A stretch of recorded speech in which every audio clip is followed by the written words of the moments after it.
up in Texas, so born in Lubbock, Texas. I went to school in San Antonio. And after I graduated, I got a job at Google. And at Google, we had the job of going around the country and educating small business owners and corporations on how to grow online using Google Maps, Google Places, Google Analytics, Google AdWords. So eventually, I started my own business, LR Training Solutions, where we provide consulting for many clients in different industries on SEO and also provide training as well. So let's go, and I look forward to sharing useful information on different aspects. So today we're gonna go over about 3 to 4 different types of areas. One is how to get engagement. Anybody here want engagement on social media? All right, how to get more engagement, how to get found. So you can do sales, but at the same time, you still want to be found by your audience. And also how to have a credible brand and so people can understand your messaging. And then at the end, we're going to talk about how to track these efforts. So I always joke that whenever I post a picture of myself on Facebook, I get about 20 likes. But whenever I post a picture of me and my wife, I get like hundreds of likes. I don't know what it is. So they say it's because she looks good, but I think I dress well too, right? So, but now we get even more likes because we just had a newborn. So 2 months ago, yeah. so he was born June 12th. So yeah, so 2 months. So yeah, so she's here. She was supposed to be here, but she was taking care of the baby, of course. So, all right. So first, let's talk about how to be found. So get found with potential listeners and viewers.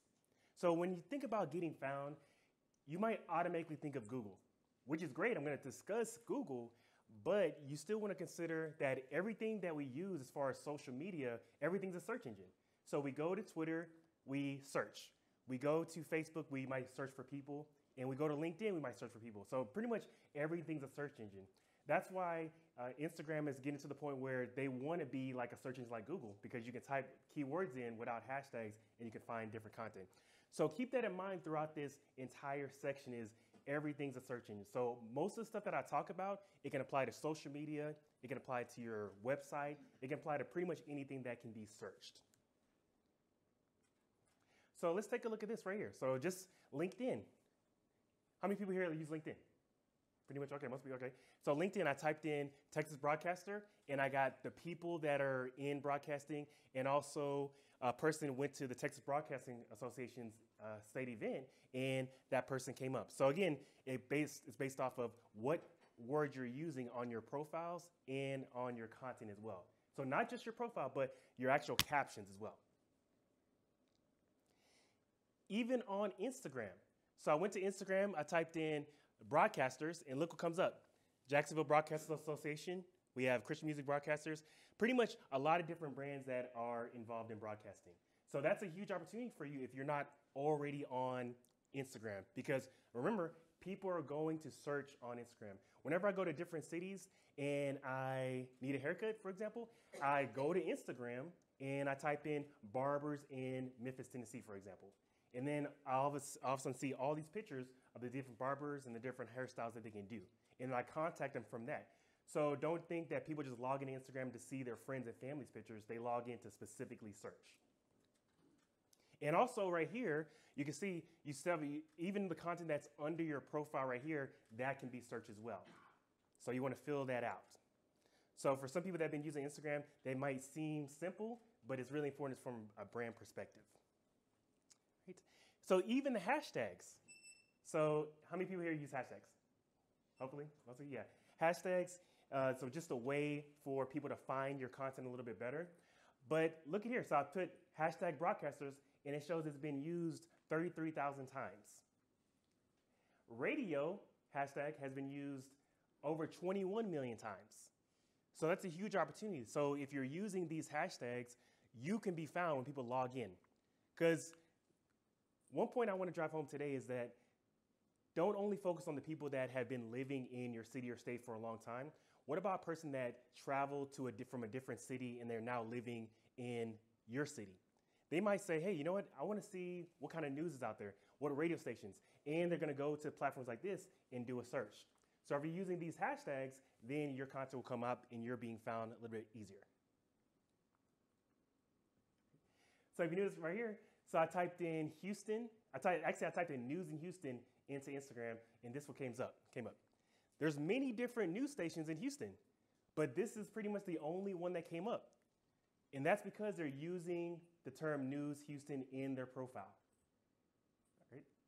So if you look at the profile, they have News Houston, and it's in bold. And they also have a branded hashtag right there, so people know that people can connect a little bit better. So simple things like that can help you stand out from the other competition, help your brands or your radio stations or television stations stand out. And if you look at here, so what they're posting, so there's a couple of different things that stand out for me for this post is, for one, they put text over the image. So what this is going to do is it immediately draws people's attention. So text over the image. And not only that, but they know that, hey, people might share this a lot. They might share this with their friends and family. They might just click the button right here to share quickly. And honestly, these days, people don't tag people in comments that much. It seems like people just use that button a lot right here to share it with their friends and family, right? And then guess what? Once they share it, even if they repost it, they know where it came from. They have that logo right there.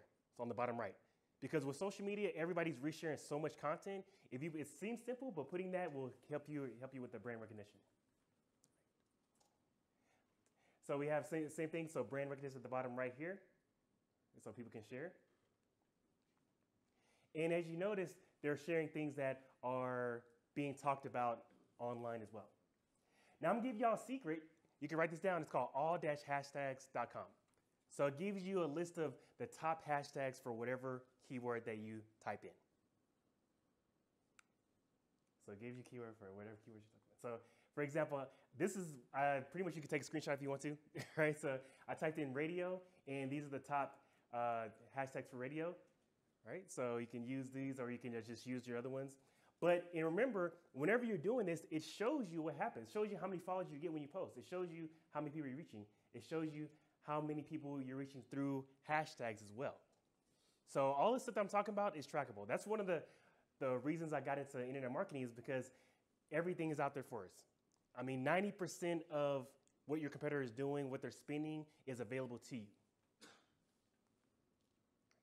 So we talked a little bit about social, but let's talk about Google. Let's talk about how to get found when people are searching on Bing, Yahoo, and other search engines. So some of our clients, we're able to get them top rankings because they choose the right keyword phrases. So again, remember I said that most of the information available to us, we can find online. So for example, you want to find out, what are people searching for online? What are people typing in? And luckily, I did some of the work for you. I did some research. All right, so I'm going to show you. So 4 billion searches yesterday, 4 billion searches today, and tomorrow. So many searches happen every single day. But 85% of those clicks come from organic content. So that means that we go to Google and we look at the advertisements, and then underneath those advertisements, those are the organic listings. So that's where you want to be. So you want to be on the first page organically, because that's what people trust. Like, how many people here click ads when they first go to Google? Pretty much nobody. Right? So you want to be right underneath you want to be listed right underneath those advertisements. And I'm going to show you how. So first, think about what keyword phrases. So Google Keyword Planner tool is going to tell you exactly how many searches a certain word has. So I just typed in a random word, radio, and internet radio gets searched 18,000 times. XM radio, 200,000 times. Talk radio, 6,000 times. So it shows you exactly what is being searched. And so once you know this information, then you know what type of content to write in your captions on social media. You know what type of content to write on your websites as well. And even if you're writing articles or blogs, you know what type of words to use. So maybe the person that writes the content isn't here today. You can just relay this information to them as far as knowing how to write the articles. That's going to get all those pages, whether it's news articles or any type of articles, that's what's going to get it found. So a SEO expert walks into a bar, bars, pub, public house. You get the idea, right? It's basically the letters that you use, the words that you use, plural form, all that matters. So if you type in Birmingham bars, you're going to get some results. But if you type in Birmingham bar without an S, you're going to get whole new results, because that's just how the search engines work. So be careful. So one of my clients from years ago, they sold T-shirts. And we found out that T-shirts with an S gets about 400,000 searches on Google, whereas t-shirt without an S gets only 200,000 searches. So now we know what to focus on when it comes to our brands. So you can take a screenshot of this if you want to. So this changes often, but these are the factors that help you rank your content higher. See some of the factors. But I want you to look at fresh content. Of course, you got all this site speed, you got domain age, you got mobile friendly, but look at this, fresh content and links. So fresh content is one of the #1 ways that you can be on the first page of Google. So I always tell many clients, I say, all you gotta do is put a couple sentences a week on your website. That's it, all right? So adding content every single week. So if you have a blog, put another sentence on that blog. If you have pictures, put a couple more images on the websites that you have, right? So on your About section, why not put a couple more sentences about your history? All that plays into the role of fresh content. So consistent fresh content is what you're looking for. So we have Google versus Bing, Google versus Yahoo, Google versus Siri, Google versus Twitter. And pretty much, like I said earlier, there's so many different types of search engines. So these are the top ones. So we have Google, 68%. We have Bing, around 12%. And then we have Yahoo as well. But can anybody guess, what are the top search engines after Google, Bing, and Yahoo? Anybody guess? Whoever gets it right gets a free trip to Houston, Texas. No, just kidding. You don't get a free trip. But can anybody guess? Huh? It starts with an A. Apple, no. Top search engines after Google, Bing, and Yahoo. Actually, there's 2 of them, and both of them started with A. There we go. Yeah. Well, all right. So Ask and yeah, it's still around.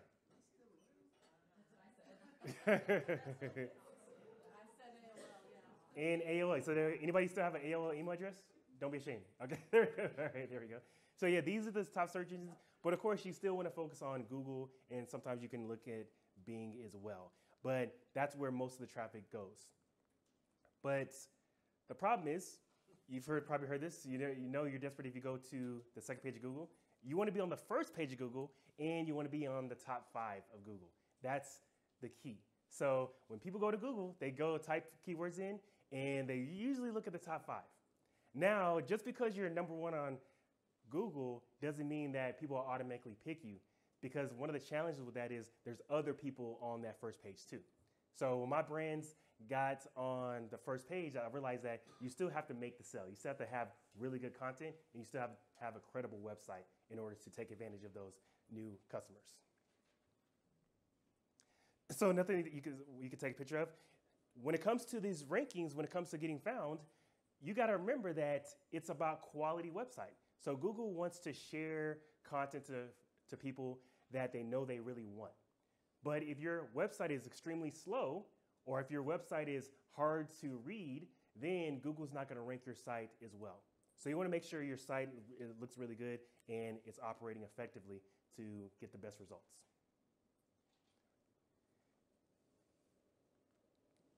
So again, another tool, Google Trends. So I did a search. I was like, you know what? What's more popular, internet radio or online radio?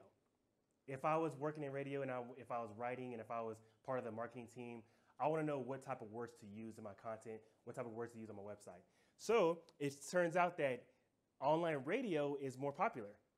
And so now I know. So this is called Google Trends, and it'll show you exactly what's trending and also what's trending based off of different words. So whenever I wrote my first book on marketing, I wanted to figure out what is the most popular terms. I thought about internet marketing, online marketing, and digital marketing. And I used this tool, and it turned out that digital marketing is a lot more popular than online marketing, internet marketing. So that's why I named my book that. So I typed in Dallas news. Like when I was doing some research, I was like, you know what? I don't really want to use examples from Alabama because I don't want to give secrets away. So I was going to use sites from different countries, different states. And so I typed in Dallas news in Google, and these are what came up. So we have NBC, DFW, we have Dallas Morning News, and as you can notice, most of these are the same company, but some of them are different. But look at what they're writing, though. They have these terms, Dallas Observer. They have the word Dallas Morning News. They have these key terms in their title tag and in their description tag. So that's a term you can just tell your marketing person is to, in your title tags, put more keywords there. So put more keywords in your title tags. So this is one of the main reasons that they're on the first page. Maybe because their name has to do with Dallas News on their Twitter page or Facebook page, but in general, that's mainly right. So title tag. Let's say, for instance, anybody here do advertising, sell advertising? All right, some people. And so let's say if I come to Austin and I'm a new business owner, I might type in advertise on Austin radio. And because I have no idea what news stations are out there, what radio stations are out there, I'm just going to type that in. And whatever comes up on the first page, I'm probably going to go with them. And that's what you want to think about here. So advertise on Austin radio. They have those keywords in the title tag. They have it on their website. But if you look at it, what they're doing, they're specifically marketing towards people that type that in. So what you want to do, hopefully by the end of the day, is write down some keyword phrases that you would like to be found for. Anybody want to name any keyword phrases that you want to be found for your brand? Any ideas? Okay, yeah, there you go. Simple as that, right? So when people type that in, you want to be on that first page because then they can see the advertising, they can see the different channels, they can see the different brands. So you may have heard less is more, but when it comes to social, when it comes to search engines, more is better. So more pages, more links, more keywords. What I mean by that is there's always ways to put more on your website.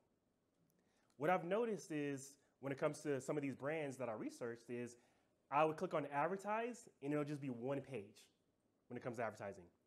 Instead of doing that, how about making a page specifically for the different services?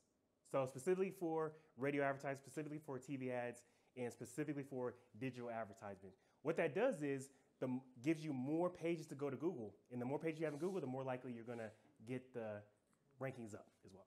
So more links, more keywords, more pages. Remember, more text as well.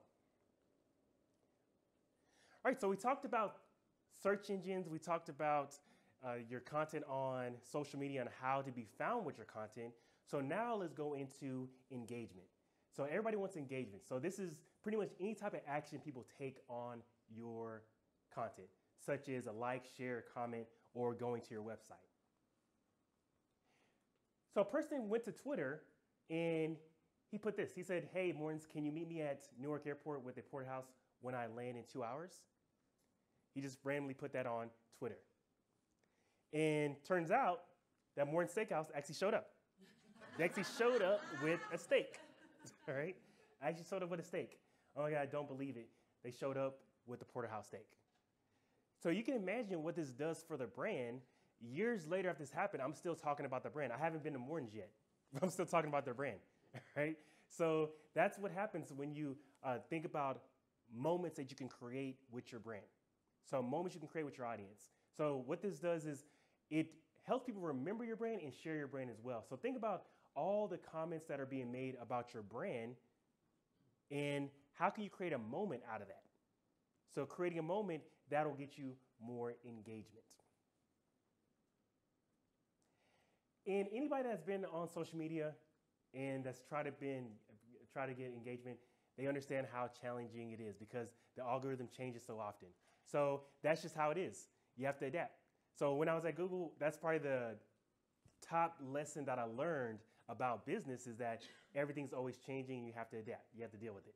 Because over there, we would have one job 1 week and then another job the next 2 weeks. So I had probably 6 jobs in the span of 2 years because it's always changing.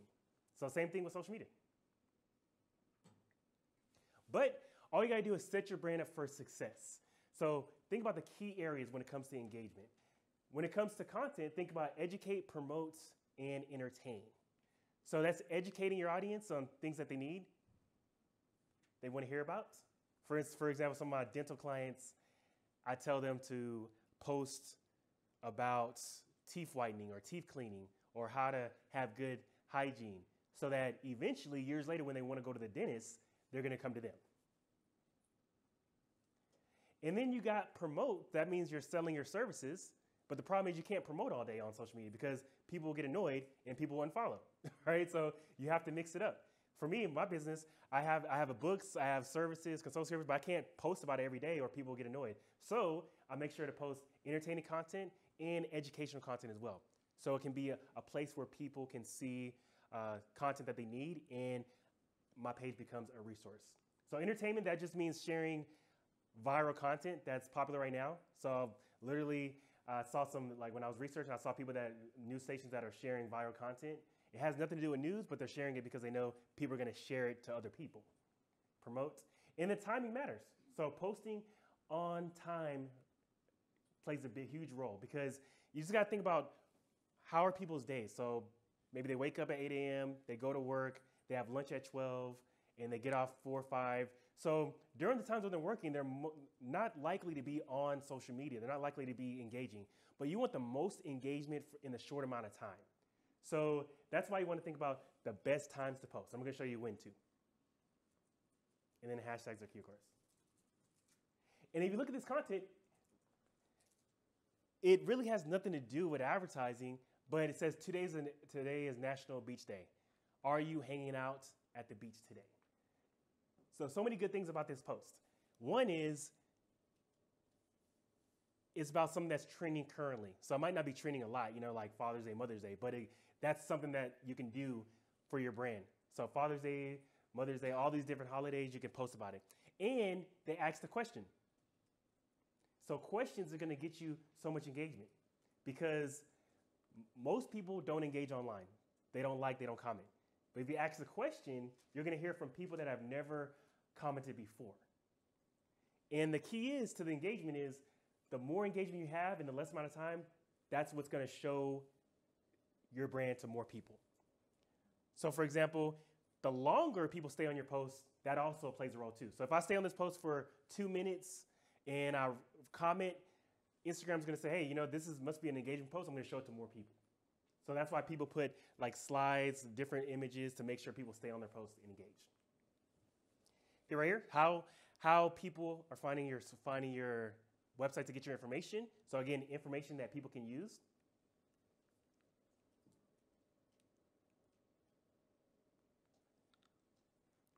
So National Chicken Wing Day. So there's a day for everything, right?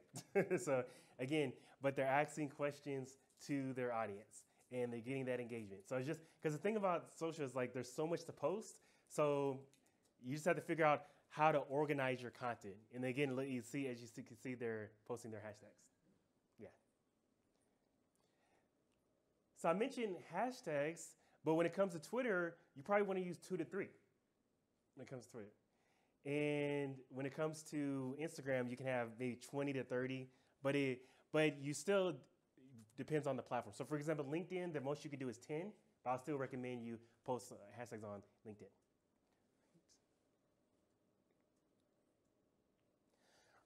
So best times to post. Let's check it out.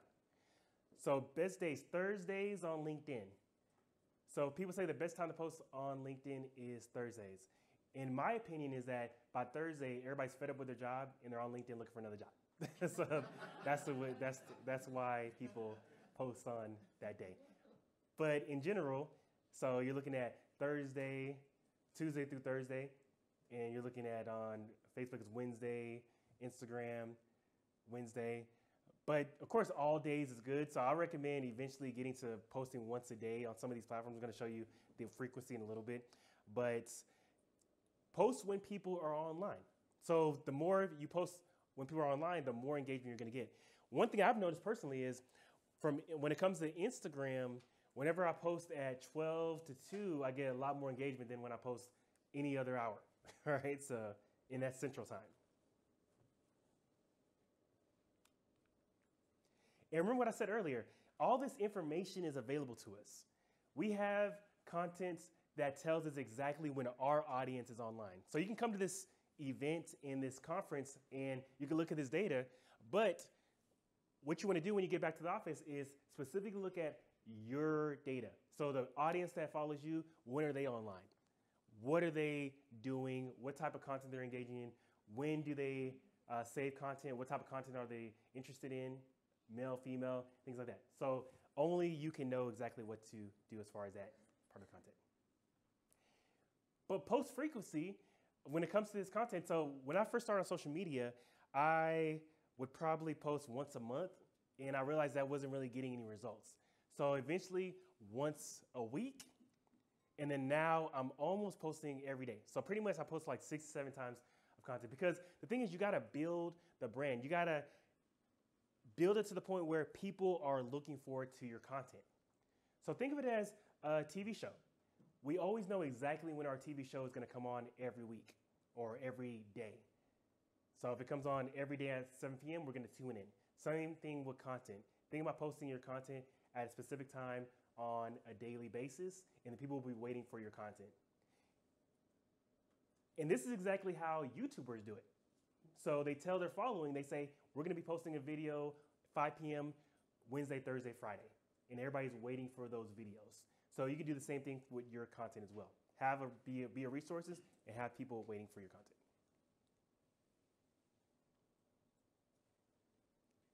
But at the end of the day, focus on what matters. So prioritize the likes, comments, and shares. So ask people to comment, ask people to share, right? So always think about the engagement first, ask questions. So this is what's gonna get you the most, especially on LinkedIn. Comments are like the top right there. Like if somebody comments, that's a major. If somebody shares, that's all right, but like comments is probably the, a big deal. Same thing with Instagram. Because that's a signal that your content is useful. Can anybody name why emotional content works so well? Why do we connect with emotional content? Anybody? One of the main reasons is that we can relate. We can relate to it. So it helps draw attraction, keeps people coming back, and we can relate to what's being said. So for example, we've all seen viral videos. Of course, some of it's negative, some of it's positive, but we've seen those viral videos of babies, all right, images, but you want to think about how can you use that for your brand? How can you involve emotion into all your content? So here we go. So the top content that makes things go viral, all laughter, amusements. In the morning, this morning, I just looked at my reels on Facebook. Maybe I get about 200 views sometimes, but I have a video of me reading to my son, and that got 14,000 views. So I guess it's just the emotion, right? Interesting. So whenever we set out to do anything, whenever we start a new project, maybe we start a business, or maybe we do anything that we've been thinking about doing for a while, we want it to succeed. We don't want it to be a failure. This is what a father did in the Houston area. He said he always wanted to have a donut shop, and he finally worked up the courage to start this donut shop. And the grand opening came, but the problem is nobody showed up. And his son was there, and he was sad as well. So what he decided to do was go on social media and post that, hey, my dad is sad that no one's coming to his donut shop. This tweet got over 700 likes because they're connecting emotionally. They're not just acting like things are all good and things are successful when there aren't.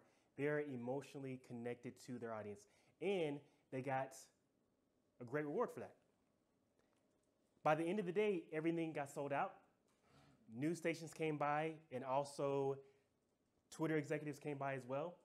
And now they have tens of thousands of followers just because they were connecting on an emotional level. This is a post by a news station. So baseball legend King Gifford walked out of the cornfield with his Hall of Famer son, King Gifford Jr. And I looked at this page, I think this is San Diego, but I looked through their Facebook posts, and this is probably the most shared out of all their posts that they've done in the recent weeks, because it's emotional content. People can connect with that.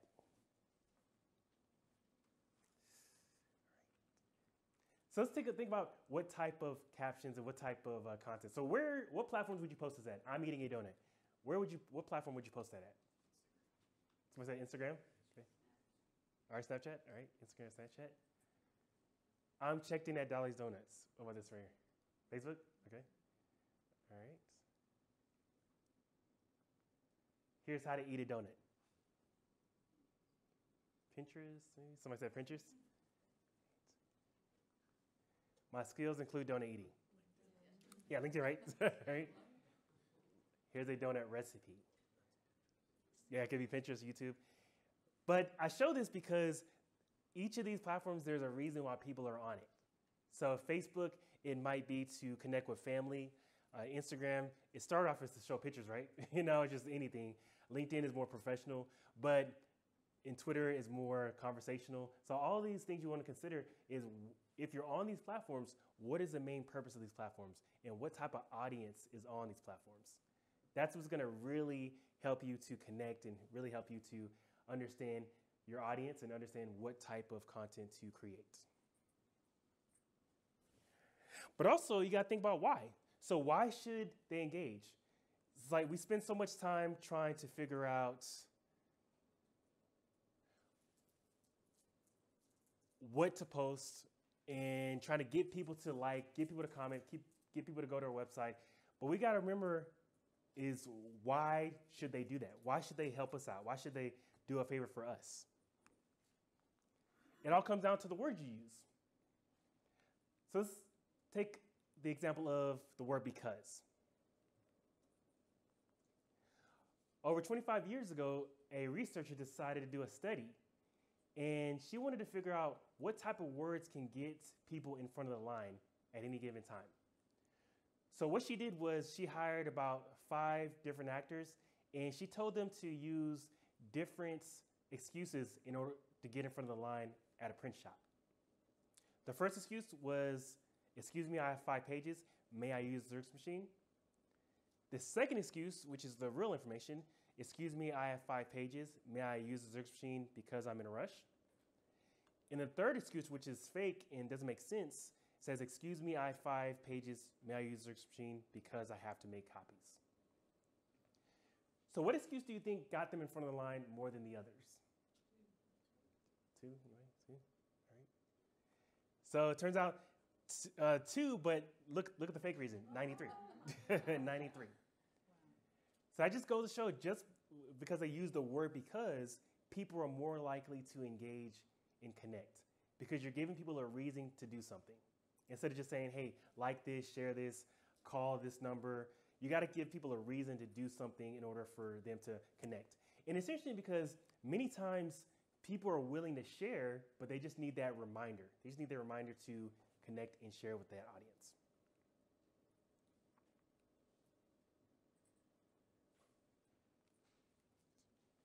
So hope you have a wonderful day going back to school. Share your photos with us. And they gave a reason. Mom and dad and grandmas and grandpas. We could feature your photo on air and online. So simple, but they did give a reason because we can share your content online. So giving people a reason, that's as simple as that. So some people ask, like, how do I find the content? Where do I start? I don't have any content. And you'll be surprised of how much content is available to you. Many of my clients, like for instance, I have one of my clients is a cardiologist, and he has a whole bunch of videos of him showing people what to eat, right? But when we first started, they never posted. And instead of doing that, instead of thinking about, well, you only have to post one full video for an hour, why not break up those pieces of content? So 30-minute segment can be broken into maybe 20 pieces of content. Because these days, if you go on social media, a lot of the content is like 1 minute, 30 seconds, 1 minute. So you really don't have to post the entire video if you have a video. You can break that content up. You can hire somebody. So for example, I have a team of people that edit the photos, and then they create graphics about it. And then it's easier for us to post. So on the content calendar, I try to shoot for 30 days, but you could shoot for a week. So what it is you're writing what to be posted. You're creating the content beforehand. So that way you're not scrambling at the end of the day trying to figure out what to post. Everything should be listed on a week by week on what is going to be posted. And this even actually makes your content a little bit better, because if you know you're going to post something on Thursday, you can think about it a little bit more. You can find out and you realize you can put more content on there, put more hashtags, or put more details on that post. Anybody have a content calendar here? All right. Highly recommend. All right, so we talked about the engagement. We talked about search engines. We also talked about social media. But now let's talk about clear messaging. So this means that you're posting and you have a nice website. And when people get to your website, they understand what you are really trying to sell. So clear messaging. So here's an example here. So when I go to these sites, I pretty much know exactly what to do. Radio shows are down here, and also Give Now. So I know exactly what they're trying to get me to do. So whenever people land on your sites, because of course that's where you want people to go if they want to advertise, you just got to think about the words you use, the images, the colors. Look at this right here. Oh, sorry. Emotional picture, power words. They use the word simple. They use the word unlock. They say book your vacation right here. They have a engaging photo, emotional photo of people going on vacation. So all that matters when it comes to people going to your site. This is one of my clients right here, Insure Online. They sell insurance, but they're not as big and well known as like Progressive and Geico. So when it comes to brands like this, you can't just set up a website and expect people to pay money.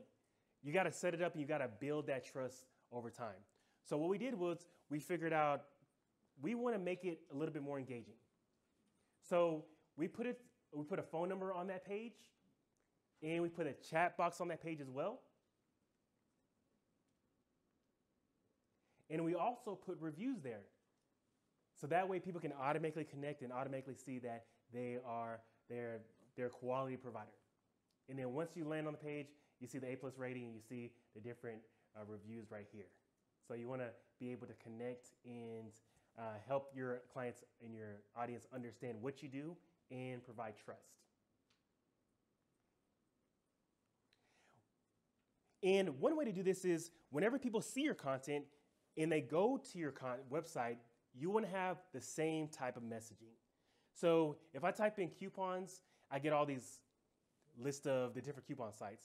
When I type in honey coupons, I go to the page, it doesn't make sense. I type in Instant Coupon Finder, I go to the page, it still doesn't make sense because I don't know if it's a scam or not. I type in the Capital One, it says desktop computer coupons. It says free extension automatically applies coupon codes on click. And guess what? I land on their page, it says automatically apply coupon codes free. It's kind of genius. I know exactly that this is from that advertisement, and I'm able to connect with it, and that can build trust for me as well.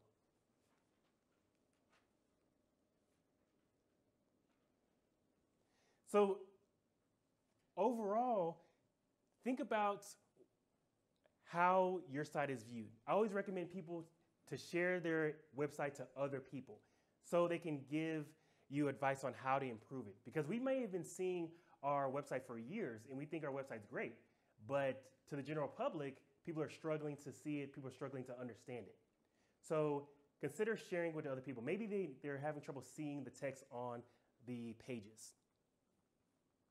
For example, it's always better to use light colors. So it's better to have a light website versus a dark website. And I know you might be thinking like, well, I've seen dark websites, luxury brands have dark websites, but if you notice, even if there's a dark website, it's always larger images with larger text. If you don't have larger images and larger text, you want to make sure that your site is lighter. And not only because of the visual aspect of it, but also if somebody was to try to find your call to action, they can find it easier if it's on a white website. So as you can see in the example right here, it takes somebody about 16 seconds to find the call to action on a dark website versus only 15 seconds when it comes to a lighter website. So you want to make sure people can easily understand and easily connect to your site. Anybody here have dark websites? Hopefully not, right? But feel free to show this to the designer if you're trying to win an argument. So it's a struggle sometimes because people just like what they like. But at the end of the day, we got to think about not us. We got to think about the customer. We might like it, we might think it's great, but it's all about the people that are actually going to pay us, people that are going to watch our content.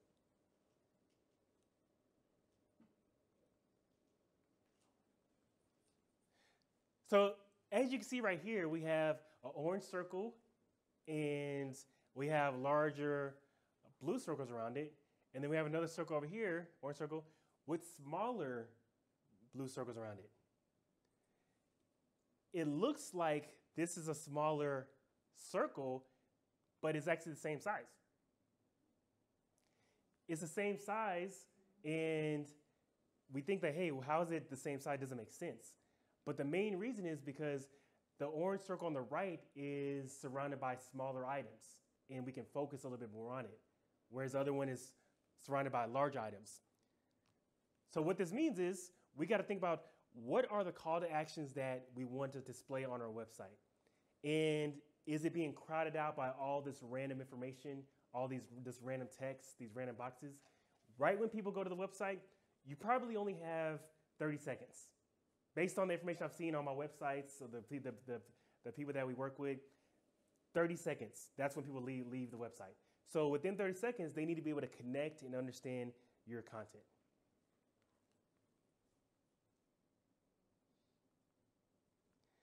So we pretty much know exactly what they want from us, right? Once you see this within 5 seconds, we know they want us to fill out the newsletter right here.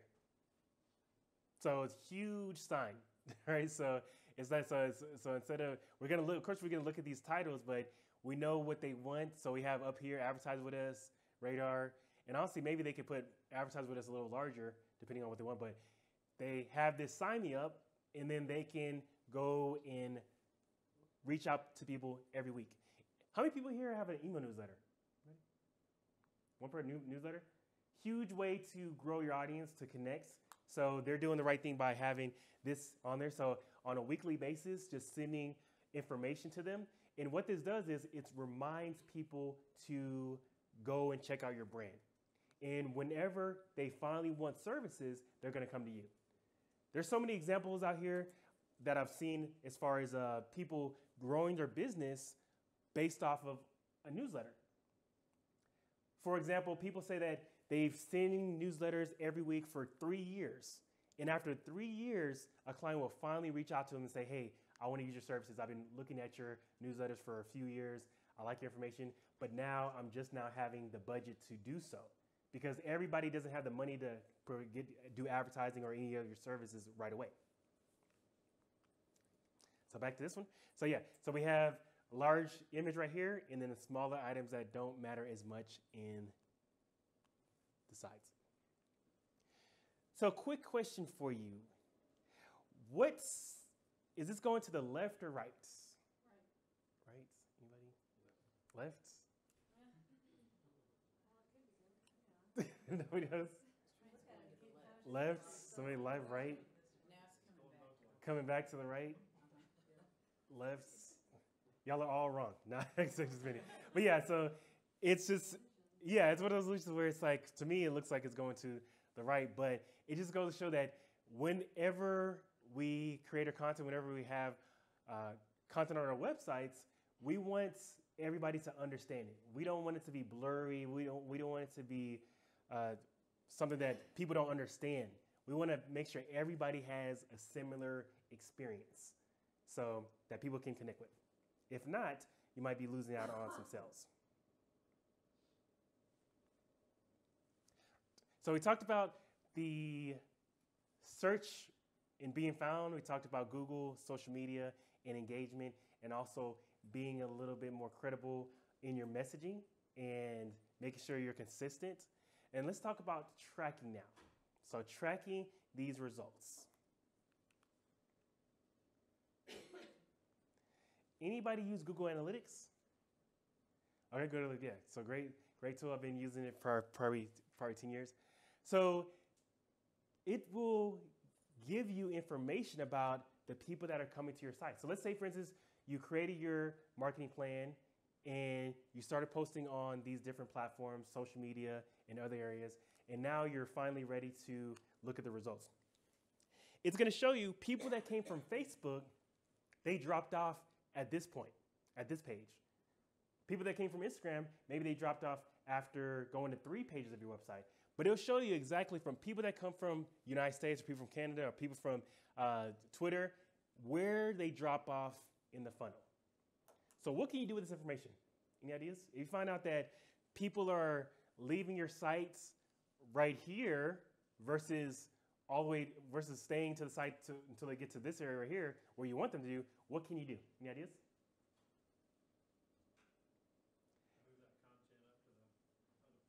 Yeah, you can move the content up there, and you can have more call to actions. So have more call to actions on those pages, so you can lead more people to the call to action, to that last page. Or you can just remove those pages. I always recommend from the time people see your content until the time that they take action, it shouldn't be more than 3 clicks. So no more than 3 clicks. Because I remember having this one client, it was a printing company, and we looked at the site, and by the time you go to the home page and by the time you check out, it was about 13, 14 clicks. And by that time, anything can happen, right? People can call, people can text you, social media. These days, we're even more distracted than ever. So there's so many interruptions that can happen. So making sure that everything's within 3 clicks. And even it'll tell you the last page that people left off of. They came to your site, and the last page that they left off of was this page, or they spent this much time on their website and they left. But all this information is good to know because it helps you understand what are people doing on your site and how can you improve your landing pages. So you want to constantly improve.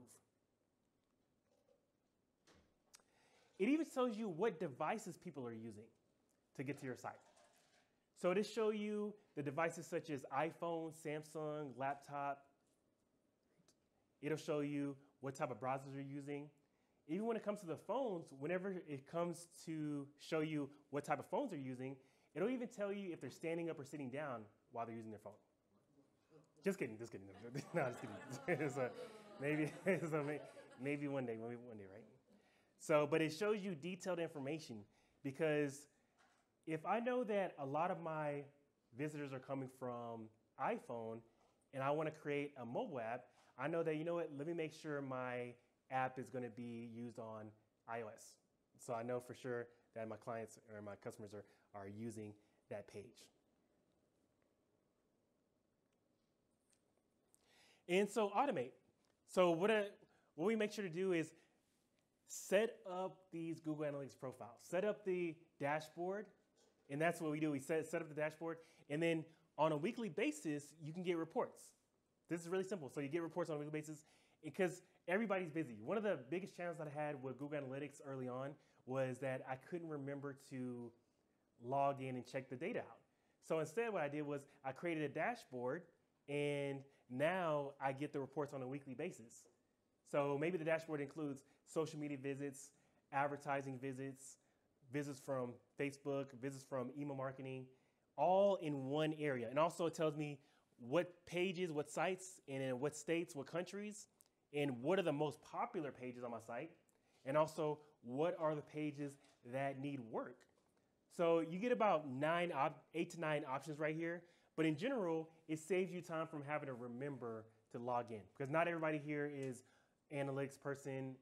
Because I remember doing a training for, I think it was AAA Arizona, and there was a person there, his whole job was analytics. That's all he looked at all day. But for the most part, most of us don't have that kind of job. So we want to make sure that you have reports weekly, and you can, whether you're the manager or you can send it to your manager, either way, but it's both important. And one thing that I did mention as far as content earlier is the fact that repurposing content is important too. Because sometimes we think that we have to create custom content. It has to be original, and we can't repost the same thing.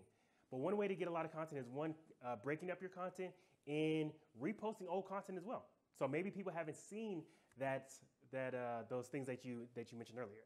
The content that you posted earlier. Any questions so far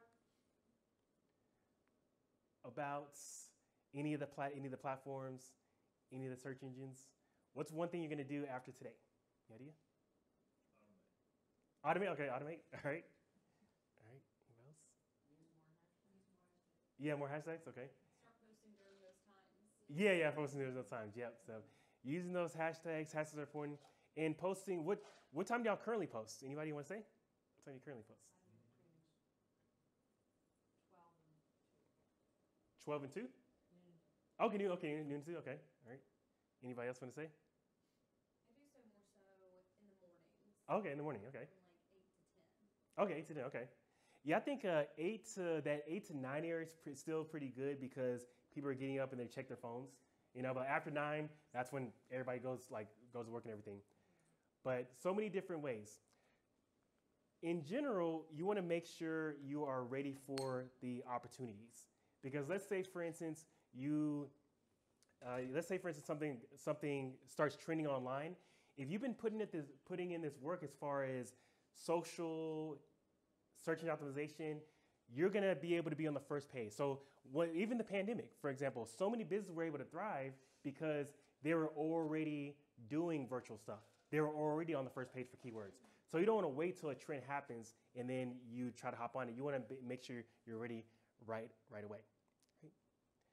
And anybody have any questions about email marketing? I know I mentioned it briefly, but how many people have a newsletter here? Okay, all right. How often do you send the newsletter? It's sent 3 times a week. Okay, 3 times a week. Okay. It automatically filters our news. Oh, okay, got it. Okay, got it. All right. Eva? Once a day. Okay, great. Yeah. So once a day. Eva else? So I recommend at least once a week. So it'll help you connect with your audiences. But in general, you want to make sure that you're not overthinking it. So let me play this real quick. I think.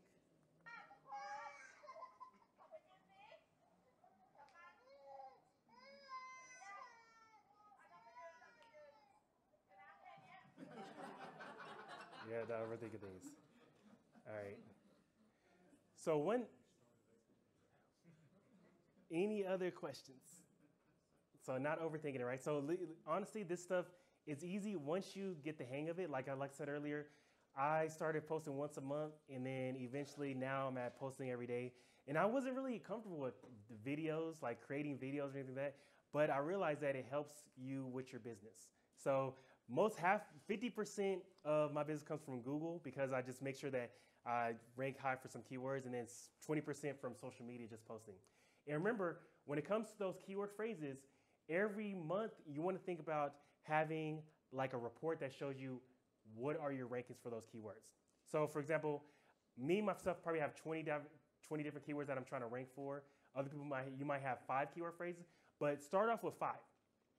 Start off with 5 keyword phrases, and then every week or every month you're looking to figure out how far you've come as far as the rankings.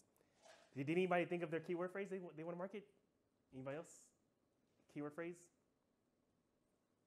One tool that you want to write down is Search Engine Console.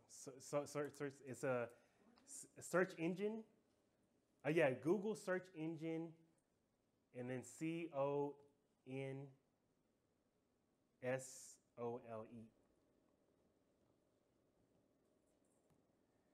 What this is going to do is it tells you exactly what words people are typing in to find your website. Because all this information that I talked to you about earlier, it's based off of what people are searching in general. But if you log in, if you create that tool, you have to verify you're the owner of the website, and it'll tell you exactly what people are typing in to get to your site. So maybe they're typing in Birmingham news to get to your website.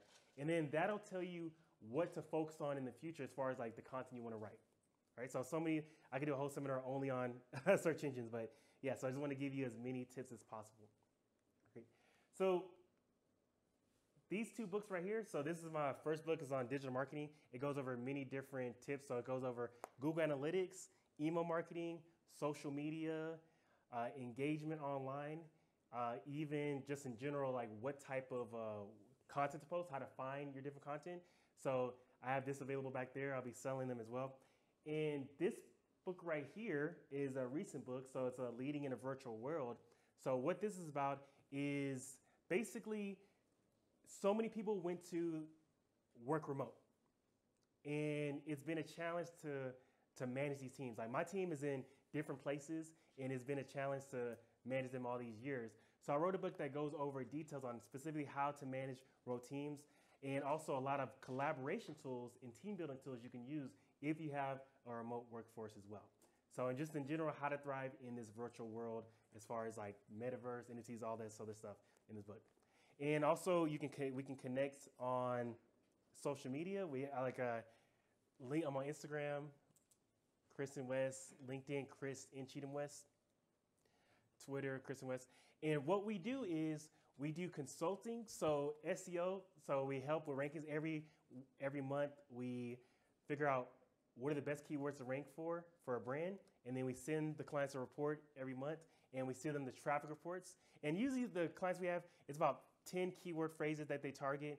A lot of dentists, insurance companies, and a lot of other brands as well, printing companies, and also training as well, Google Analytics. So we set that up. I know Google Analytics 4 is coming out. It's actually already out. So we help people and train the organization on how to actually use Google Analytics.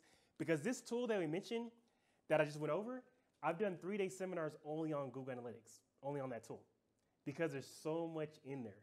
Because it's meant for any type of business, large or small.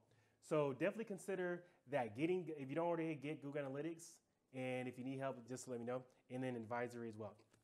So last thing, you can scan this, and this is how you can contact me. Let's say if you want slides or you want to ask questions, or if you have just anything you need, and I can connect with you. All right, any other questions? Yes. Chris, I noticed you had several platforms out there, but you didn't have TikTok. Any particular reason for that? I have TikTok, but I just haven't added.